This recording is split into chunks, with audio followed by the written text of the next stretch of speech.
नमस्कार दोस्तों, upgrade your skill YouTube channel में मैं आशीष कुमार आपका स्वागत करता हूं। आशा करता हूं आप सब स्वस्थ होंगे और अच्छे होंगे।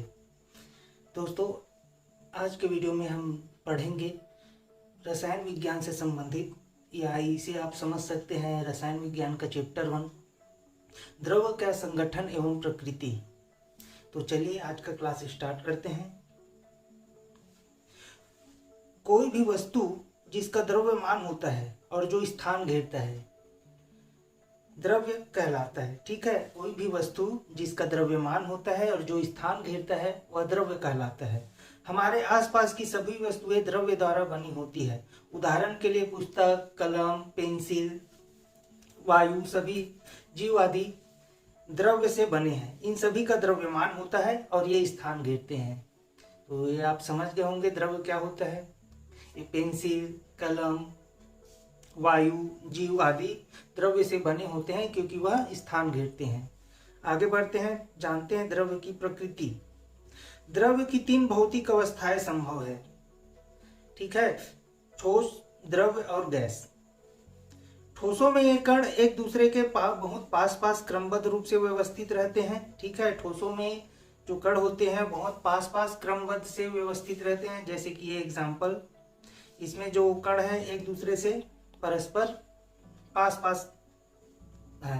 ये बहुत गतिशील नहीं होते, अर्थात चिपके रहते हैं तो कहाँ से गतिशील होंगे, समझने वाली बात है। ठीक है, द्रव के कण पास पास होते हैं फिर भी ये गति कर सकते हैं। चूंकि द्रव्य इसके अपेक्षा थोड़ा दूर दूर रहता है, हालांकि इसका भी कण पास पास रहता है लेकिन ये गति कर सकते हैं। ठीक है, क्योंकि थोड़ा दूर दूर रहता है।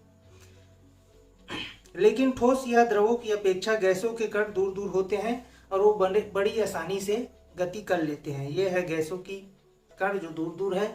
ठीक है, जिसके चलते ये बड़े आसानी से गति कर लेते हैं। तो ये आप समझ गए होंगे। आगे बढ़ते हैं, परीक्षक पॉइंट ऑफ व्यू यही सब पूछा जाता है। ठोस का निश्चित आयतन और निश्चित आकार होता है। ठीक है, ठोस का निश्चित आयतन और निश्चित आकार होता है। जैसे ये है, इसका निश्चित आयतन है और निश्चित आयतन है। ठीक है, द्रव का निश्चित आयतन होता है। ठीक है, द्रव का निश्चित आयतन होता है। एग्जाम में यही सब प्रश्न बना के पूछ लिया जाता है दोस्तों, परंतु आकार निश्चित नहीं होता। ठीक है, द्रव का निश्चित आयतन होता है परंतु आकार निश्चित नहीं होता। वह उसी पात्र का आकार लेता है जिसमें वह रखा जाता है। गैस का आयतन या आकार कुछ भी नहीं होता, वह उस पात्र के आयतन में पूरी तरह फैल जाता है जिसमें वह रखा जाता है। याद रखेंगे। आगे बढ़ते हैं, अब जानते हैं द्रव की वर्गीकरण। स्थूल या बड़े स्तर पर द्रव को मिश्रण या शुद्ध पदार्थ के रूप में वर्गीकृत किया जा सकता है। ठीक है, स्थूल या बड़े स्तर पर द्रव को मिश्रण या शुद्ध पदार्थ के रूप में वर्गीकरण किया जा सकता है। ठीक है, इसे निम्न चित्र द्वारा समझते हैं। जैसे द्रव्य है, ये बने मिश्रण और शुद्ध पदार्थ। ठीक है, याद रखेंगे। अब मिश्रण 2 टाइप के होता है, एक समांगी मिश्रण होता है और एक विषमांगी मिश्रण होता है। उसी प्रकार शुद्ध पदार्थ तत्व भी होता है और यौगिक भी होता है। ठीक है, तत्व भी 3 टाइप से बटे हैं। तत्व में धातु आता है, उपधातु आता है और अधातु आता है। याद रखेंगे। उसी प्रकार यौगिक भी 2 टाइप से बटा होता है, एक कार्बनिक यौगिक होता है, एक अकार्बनिक यौगिक होता है। तो आज के चैप्टर में इन्हीं सब विषयों में बारी बारी से हम देखेंगे। बात करते हैं मिश्रण। ठीक है, मिश्रण में विभिन्न प्रकार के कण होते हैं। शुद्ध पदार्थ जिनसे मिश्रण बनता है मिश्रण के घटक कहलाते हैं। किसी मिश्रण में 2 या 2 से अधिक पदार्थों के कण किसी भी अनुपात में उपस्थित हो सकते हैं। ठीक है, मेंस में यही सब पूछा जाता है दोस्तों। वनडे एग्जाम में तो पूछा ही जाता है, लेकिन मेंस और वनडे में यही अंतर है कि वनडे एग्जाम में खाली टिक मारा जाता है और मेंस में बहुत कुछ लिखा जाता है। मिश्रण क्या है बोलेंगे तो आप यही एग्जाम्पल देंगे। तो ये सब आप PDF डाउनलोड कर लेंगे, नीचे डिस्क्रिप्शन में उसका लिंक दे दिया जाएगा, या तो आप हमारे व्हाट्सएप ग्रुप में आके डाउनलोड कर सकते हो या फिर हमारे ड्राइव से डाउनलोड कर सकते हैं। ठीक है, तो अब जानते हैं शुद्ध पदार्थ। जब किसी पदार्थ के सभी संघटक कण रासायनिक रूप से समान होते हैं तो इसे शुद्ध पदार्थ कहते हैं। ठीक है, जब किसी पदार्थ के सभी संगठित संघटक कण रासायनिक रूप से समान होते हैं तो इसे शुद्ध पदार्थ कहते हैं। आगे बढ़ते हैं। अब मिश्रण के अंतर्गत मैं बोला था मिश्रण दो टाइप के होता है, एक समांगी मिश्रण होता है, एक विषमांगी मिश्रण होता है। ठीक है, तो बारी बारी से इसके भी बारे में जानते हैं। समांगी मिश्रणों में अवयवों को आसानी से नहीं देखा जा सकता। ठीक है, इसी का अपेक्षा विषमांगी मिश्रणों में अवयवी को आसानी से देखा जा सकता है। ठीक है, समांगी मिश्रण में एक समान रूप से घुल जाते हैं। ठीक है, समांगी मिश्रण में एक समान रूप से घुल जाते हैं, जबकि विषमांगी मिश्रण में एक समान रूप से नहीं घुलते हैं। ठीक है, जो भी डाला जाता है। समांगी मिश्रण के अवयव आसानी से पृथक नहीं किए जा सकते, मतलब पूरे ही घुल जाए रहते हैं, नजर ही नहीं आता, तो आसानी से उन्हें पृथक नहीं किया जा सकता, जबकि विषमांगी मिश्रण के अवयव को पृथक किया जा सकता है। कहने का मतलब यह विषमांगी मिश्रण में जो भी पदार्थ घोले रहते हैं वह आसानी से दिख जाता है। समांगी मिश्रण के उदाहरण है जल में नमक, जल में चीनी, अल्कोहल में पानी। ठीक है, सोडा जल, पेट्रोल तथा तेल का मिश्रण, समुद्री जल, पीतल, कांसा आदि ये समांगी मिश्रण के उदाहरण है, याद रखेंगे। उसी तरह विषमांगी मिश्रण के उदाहरण है सोडियम क्लोराइड और लोहे की, नमक और सल्फर एवं जल और तेल। ठीक है, ये आसानी से तेल के ऊपर यदि जल डाल दे तो ऊपर तैरते रहता है तेल, तो ये आसानी से पता चल जाता है। इसे देख के हम बोलेंगे विषमांगी मिश्रण है। पानी में चाक, मक्खन, फेस क्रीम, स्याही, कांच आदि। ठीक है, तो ये तो थी विषमांगी मिश्रण। अब बात करते हैं तत्व की। तत्व किसे कहा जाता है? वह मूल पदार्थ जिसको स्थायी विधि द्वारा दूसरे रूप में परिवर्तित या विघटित नहीं किया जा सकता तत्व कहलाते हैं। ठीक है, वह मूल पदार्थ जिसको स्थायी विधि द्वारा दूसरे रूप में परिवर्तित या विघटित नहीं किया जा सकता उसे तत्व कहते हैं, याद रखेंगे। जैसे hydrogen, oxygen, nitrogen, carbon, phosphorus, chlorine, bromine, iodine, sodium वगैरह। ठीक है, हीरा और ग्रेफाइट भी तत्व है और यह कार्बनिक तत्व है, कार्बन के अपर रूप है, माफ कीजिए। चलिए आगे बढ़ते हैं। अब बात करते हैं यौगिक की। ऊपर हमने तत्वों के बारे में जाना, अब जान लेते हैं यौगिक की। वह पदार्थ जो दो या दो से अधिक तत्वों के रासायनिक संयोग से मिलकर बनता है उसे यौगिक कहते हैं। डायरेक्ट डेफिनेशन में, मीन्स में ऐसे ही प्रश्न पूछा जाता है, वन डे एग्जाम में भी ऐसे ही लिख दिया जाता है, दो या दो से अधिक तत्वों के रासायनिक संयोग से बने पदार्थों को क्या कहा जाता है? ऑप्शन दे देगा, यौगिक, तत्व वगैरह वगैरह। ठीक है, जैसे अब यौगिक के उदाहरण जान लेते हैं। जल, सोडियम क्लोराइड, अमोनिया, चीनी, चाक, सोडियम कार्बोनेट आदि। ठीक है, यही सब ऑप्शन दे के आपसे ये पूछा जाता है इनमें से यौगिक कौन है। तो जब तक आप ये डेफिनेशन अच्छे से नहीं जान पाएंगे तब तक ये एग्जाम्पल से कैसे समझेंगे। ठीक है, जानते हैं तत्व और यौगिक में अंतर। ठीक है, तत्व का निर्माण एक प्रकार के परमाणुओं से होता है। ठीक है, और यौगिक का निर्माण दो या दो से अधिक परमाणुओं से मिलकर होता है, याद रखेंगे। डायरेक्ट ये सब मीन्स में ही अंतर, डिफरेंस बताओ करके प्रश्न पूछा जाता है दोस्तों, तो आपको एक चीज लेके ना पढ़िए, जो भी पढ़ते हैं उसे कंप्लीट समझ के पढ़िए। ये मेंस में भी काम आएगा और वनडे भी एग्जाम में भी काम आएगा। और ऐसे भी हम हर चैप्टर के बाद तो क्वेश्चन आंसर का एक अभ्यास करते ही हैं, तो जो छूटा रहता है वो भी कंप्लीट हो जाता है। आगे बढ़ते हैं। तत्व के गुणधर्म उसके सूक्ष्मतम कण परमाणु के कारक होते हैं। ठीक है, तत्व के गुणधर्म उसके सूक्ष्मतम कण परमाणु के कारण होते हैं। ठीक है, यौगिकों के गुणधर्म उसके सूक्ष्मतम कण अणु के कारण होते हैं। ठीक है, यौगिक में अणु के कारण होता है और तत्व में परमाणु के कारण होता है, याद रखेंगे। तत्व भौतिक और रासायनिक क्रियाओं के द्वारा सरल पदार्थों में विघटित नहीं होते। ठीक है, तत्व जो होता है भौतिक और रासायनिक क्रियाओं के द्वारा सरल पदार्थों में विघटित नहीं होते, जबकि यौगिकों को भौतिक और रासायनिक क्रियाओं द्वारा सरल पदार्थों में विघटित किया जा सकता है। ठीक है, तत्वों के उदाहरण हाइड्रोजन, नाइट्रोजन, कार्बन, फास्फोरस ये तत्व है। इन्हीं में से ऑप्शन देके पूछता है इनमें से तत्व नहीं है तो इनमें से यौगिक नहीं है, तो ये सब छोटी छोटी चीजें आप बारीकी से ध्यान देंगे। यौगिक के उदाहरण है जल, सोडियम क्लोराइड, कॉपर सल्फेट आदि। ठीक है, ये सब यौगिक है। पानी भी यौगिक है, ऊपर मैंने बताया, जल भी यौगिक है। आगे बढ़ते हैं।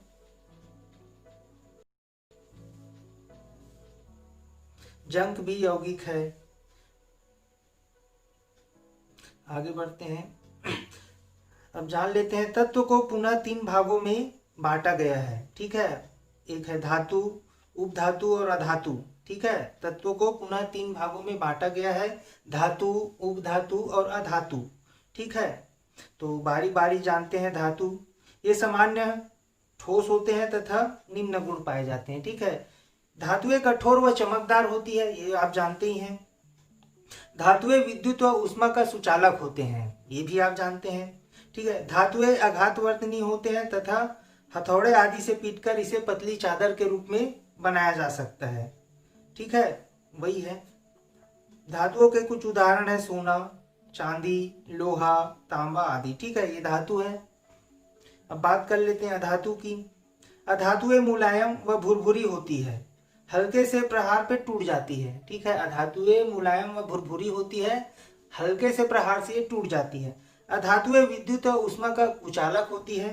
ठीक है, अधातुओं में आघातवर्धनीय, तन्यता आदि के गुण नहीं पाए जाते। उनमें धातुओं में ये सब गुण पाया जाता है, लेकिन अधातुओं में आघातवर्धन्य, तन्यता आदि ये गुण नहीं पाए जाते हैं। इसके उदाहरण है कार्बन, हाइड्रोजन, ऑक्सीजन। ठीक है, इसे अधातु बोल सकते हैं। अब बात कर लेते हैं उपधातु की। वे तत्व जिनमें धातुओं व अधातुओं दोनों के गुण पाए जाते हैं उन्हें उपधातु कहते हैं। इनके उदाहरण है सिलिकॉन, आर्सेनिक, बिस्मिथ, एंटीमनी आदि। ठीक है, कई बार इनमें से उपधातु कौन सा है ये पहचानो करके भी ऑप्शन आ जा रहता है, तो इसे बिल्कुल भी इग्नोर मत कीजिए दोस्तों। यही सब छोटी छोटी पॉइंट होती है जो हमें अच्छे नंबर दिलाती है। आपको पूरा ज्ञान होना चाहिए, धातु क्या है, उपधातु क्या है, अधातु क्या है। ठीक है, आगे बढ़ते हैं। आयन, धातु एवं अधातु युक्त यौगिक आवेशित कणों से बने होते हैं, ऊपर हमने जाना। ठीक है, इन आवेशित कणों को आयन कहते हैं। आयन आवेशित कण होते हैं तथा इन पर ऋण आयन तथा धन आयन आवेश होते हैं। ऋण आवेशित कण को ऋण आयन तथा धन आवेशित कण को धन आयन बोला जाता है। ठीक, ये तो थी आयन। अब बात कर लेते हैं यौगिक मुख्यतः 2 प्रकार के होते हैं। ठीक है, यौगिक मुख्यतः 2 प्रकार के होते हैं। ऊपर डेफिनेशन में मैंने बताया था, कार्बनिक यौगिक और अकार्बनिक यौगिक। ठीक, तो जान लेते हैं कार्बनिक यौगिक क्या होता है। सिंपल सी बात है, जो यौगिक जीवित स्रोत हो, जैसे पेड़, जंतुओं, ठीक है, जैसे पेड़ जंतुओं से प्राप्त होता है उसे कार्बनिक यौगिक बोला जाता है। उसी प्रकार जो यौगिक अजैविक स्रोत हो, जैसे चट्टान, खनिजों आदि से प्राप्त होता है उसे अजैविक कार्बनिक, अकार्बनिक यौगिक कहते हैं। ठीक है, अब जैविक कार्बनिक यौगिक, माफ कीजिए, कार्बनिक यौगिक के उदाहरण देख लेते हैं। कार्बोहाइड्रेट, प्रोटीन, तेल, मोम आदि, ये है कार्बनिक यौगिक के उदाहरण। ये सब छोटी छोटी बातें एग्जाम के दृष्टिकोण से बहुत इंपॉर्टेंट है दोस्तों, तो ये सब आप बारीकी से ध्यान देंगे। डेफिनेशन यदि आप अच्छे से किसी भी चीज के जानते हैं तो ये सब मतलब कंपेयर करने में बहुत आसानी होगी। जैसे मैंने बोला कार्बनिक यौगिक, तो ये आप इतनी सी बात जान लो, ये यौगिक जो जीवित स्रोत हो, ठीक है, इतना बस जान लिए, जैसे पेड़, जंतुओं, इनसे जो प्राप्त होती है, ठीक है, इन्हें कार्बनिक यौगिक बोला जाता है। और अजैविक स्रोत जैसे चट्टान, खनिज आदि से प्राप्त होते हैं, मतलब ऐसे चीज से पाया जाता है जिसमें जीवन नहीं होता, उसे अकार्बनिक यौगिक कहते हैं। बस, तो उस हिसाब से आप एग्जाम्पल से छांट सकते हैं कि कौन सा कार्बनिक है और कौन सा कार्बनिक यौगिक है। ठीक है, तो कार्बनिक यौगिक के उदाहरण बताया, कार्बोहाइड्रेट, प्रोटीन, तेल, मोम आदि, ये कार्बनिक यौगिक है।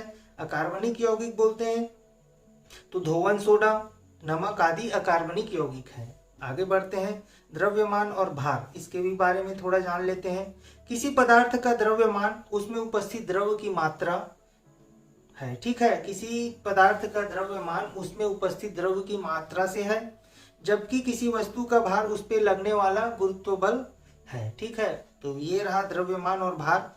ठीक है, वस्तु का भार उस पर लगने वाला गुरुत्व बल है। किसी पदार्थ का द्रव्यमान स्थिर होता है, परंतु उसका भार गुरुत्व में परिवर्तन के कारण एक स्थान से दूसरे स्थान पर अलग अलग हो सकती है। जैसे हमारा वेट यहाँ कुछ भी है, तो हम यदि चंद्रमा में जाएंगे तो थोड़ा हल्का हो जाएंगे, वहाँ गुरुत्वाकर्षण थोड़ा कम है। तो ये छोटी सी बात है, इसे समझिए। आगे बढ़ते हैं, अब जान लेते हैं रासायनिक संयोजन के नियम। ठीक है, तत्वों के संयोजन से यौगिकों का बनना निम्नलिखित 5 मूल नियमों के अंतर्गत होता है। तत्वों के संयोजन से यौगिकों का बनना निम्नलिखित 5 मूल नियमों के अंतर्गत होता है। किसी किसी बुक में 6 नियम भी दिया गया है। ठीक है, तो मूल रूप से 5 नियमों के अंतर्गत आता है। पहला है द्रव्यमान संरक्षण का नियम। ठीक है, इन्हें प्रतिपादित किया था द्रव्यमान संरक्षण के नियम। डायरेक्ट क्वेश्चन बनता है तो आपका आंसर होना चाहिए एंटोनी लेवोनियर। ठीक है, एंटोनी लेवोनियर है, माफ कीजिए सीएल लिखा गया है। ये है उनका चित्र द्वारा और आसानी समझेंगे। इन्होंने द्रव्यमान संरक्षण का नियम प्रतिपादित किया था, एंटोनी लेवोनियर। ठीक है, इन्होंने दहन अभिक्रियाओं का प्रायोगिक अध्ययन ध्यानपूर्वक किया और फिर ऊपर दिए गए निष्कर्ष पर पहुंचे कि किसी भौतिक एवं रासायनिक परिवर्तन में कुल द्रव्यमान में कोई परिवर्तन नहीं होता। ठीक है, इनके अनुसार द्रव्य न तो बनाया जा सकता है और न ही नष्ट किया जा सकता है, एंटोनियो लेवोनियर के अनुसार। ठीक है, रसायन विज्ञान की बात की कोई संकल्पनाएं इसी पर आधारित है। वास्तव में अभिकर्मों और उत्पादों के द्रव्यमानों के यथार्थपरक मापनों और लेवोसियर द्वारा प्रयोगों को ध्यानपूर्वक करने के कारण ऐसा संभव हुआ। ठीक है, तो इसमें इंपॉर्टेंट यह है कि द्रव्यमान संरक्षण का नियम किसने दिया, तो आपका आंसर होना चाहिए एंटोनियो लेवोनियर। ठीक है, और इन्हीं के अनुसार द्रव्य ना तो बनाया जा सकता है और ना ही नष्ट किए जा सकता है। अब जान लेते हैं दूसरा नियम।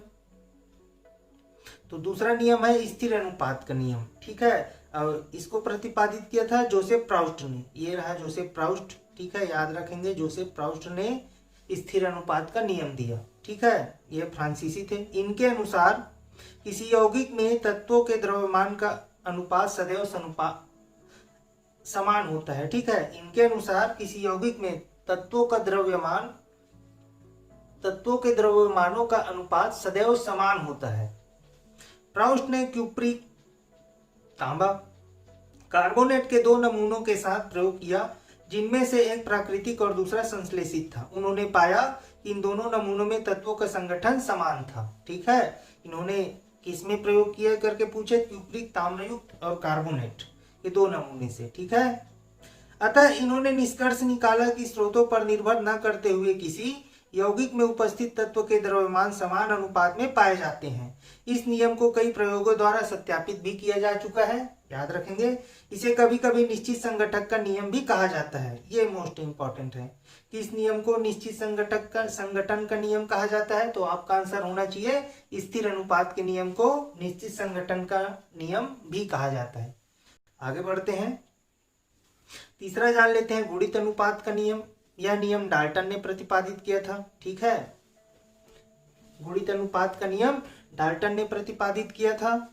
ये चित्र, इस नियम के अनुसार यदि 2 तत्व संयोजित होकर एक से अधिक यौगिक बनाते हैं तो एक तत्व के साथ दूसरे तत्व के संयुक्त होने वाले द्रव्यमान छोटे पूर्णांकों के अनुपात में होते हैं।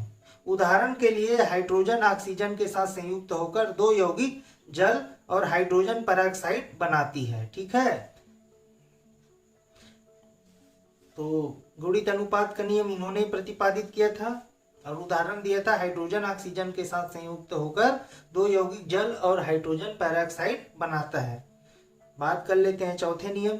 चौथे नियम है गै-लुसैक का नियम। ठीक है, या गैसीय आयतनों का नियम। ठीक है, गै-लुसैक का गैसीय आयतनों का नियम। ये रहे गै-लुसैक साहब याद रखेंगे चित्र देख के।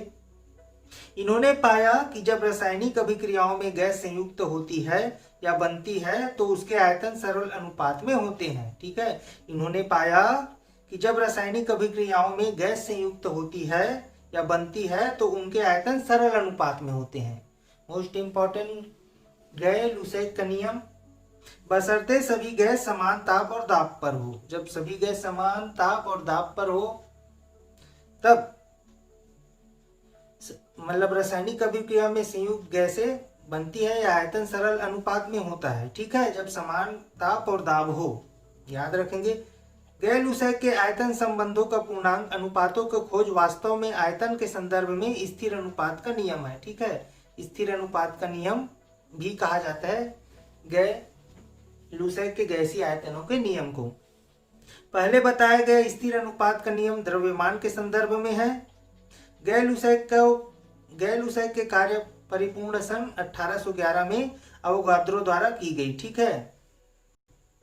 अब जान लेते हैं पांचवा नियम, जो कि अवोगाद्रो, ये रहे अवोगाद्रो। सन 1811 अवोगाद्रो ने प्रस्तावित किया कि समान ताप और दाब पर सभी गैसों के समान आयतनों में अणुओं की संख्या समान होती है, ठीक है। जो ऊपर गैर-लूसैक ने किया, ये इन्होंने भी वही किया। अवोगाद्रो ने परमाणुओं और अणुओं के बीच अंतर की व्याख्या की, जो आज आसानी से समझ में आती है, ठीक है। इन्होंने परमाणुओं और अणुओं के बीच की अंतर का व्याख्या की, जो आज आसानी से समझ आती है। आगे बढ़ते हैं। अब जान लेते हैं डाल्टन के परमाणु सिद्धांत। अंग्रेज रसायनज्ञ जॉन डाल्टन, ये रहे जनाब जॉन डाल्टन, ठीक है, द्रव्यों की प्रकृति के बारे में एक आधारभूत सिद्धांत प्रस्तुत किया। डाल्टन ने द्रवों की विभाज्यता का विचार प्रदान किया, ठीक है। डाल्टन ने द्रव्यों की विभाज्यता का विचार प्रदान किया, जिसे उस समय तक दार्शनिकता माना जाता था। ग्रीक दार्शनिकों के द्वारा द्रव्यों के सूक्ष्मतम अविभाज्य कण, जिसे परमाणु नाम दिया गया, उसे डाल्टन ने भी परमाणु नाम दिया। डाल्टन का यह सिद्धांत रासायनिक संयोजन के नियमों पर आधारित था। डाल्टन के परमाणु सिद्धांत ने द्रव्यमान के संरक्षण के नियम एवं निश्चित अनुपात के नियम की युक्ति संगत व्याख्या की, ठीक है। डाल्टन के परमाणु सिद्धांत के अनुसार सभी द्रव्य, चाहे तत्व, यौगिक या मिश्रण हो, सूक्ष्म कणों के बने होते हैं। इनके परमाणु सिद्धांत के अनुसार सभी द्रव्य, चाहे तत्व हो, चाहे यौगिक हो, चाहे मिश्रण हो, सभी सूक्ष्म कणों से बने होते हैं, जिन्हें परमाणु कहते हैं। डाल्टन के सिद्धांत की विवेचना निम्न प्रकार से कर सकते हैं, ठीक है। तो इनके अनुसार सभी द्रव्य परमाणुओं से निर्मित है। परमाणु अविभाज्य सूक्ष्मतम कण होते हैं, जो रासायनिक अभिक्रिया में न तो सृजित होते हैं, न ही उनका विनाश होता है। दिए गए तत्व के सभी परमाणुओं का द्रव्यमान एवं रासायनिक गुणधर्म समान होते हैं। भिन्न भिन्न तत्वों के परमाणु के द्रव्यमान एवं रासायनिक गुणधर्म भिन्न भिन्न होते हैं। भिन्न भिन्न तत्वों के परमाणु परस्पर छोटी पूर्ण संख्या के अनुपात में संयोग कर यौगिक निर्माण करते हैं। किसी भी यौगिक में परमाणु की सापेक्ष संख्या एवं प्रकार निश्चित होती है, ठीक है। तो ये थे आज के द्रव्य के संगठन और उसके प्रकृति के बारे में पहला चैप्टर रसायन विज्ञान के। क्योंकि आपको ये वीडियो अच्छा लगे, यदि पसंद आए तो कृपया हमारे चैनल को लाइक कीजिए और सब्सक्राइब कीजिए। धन्यवाद।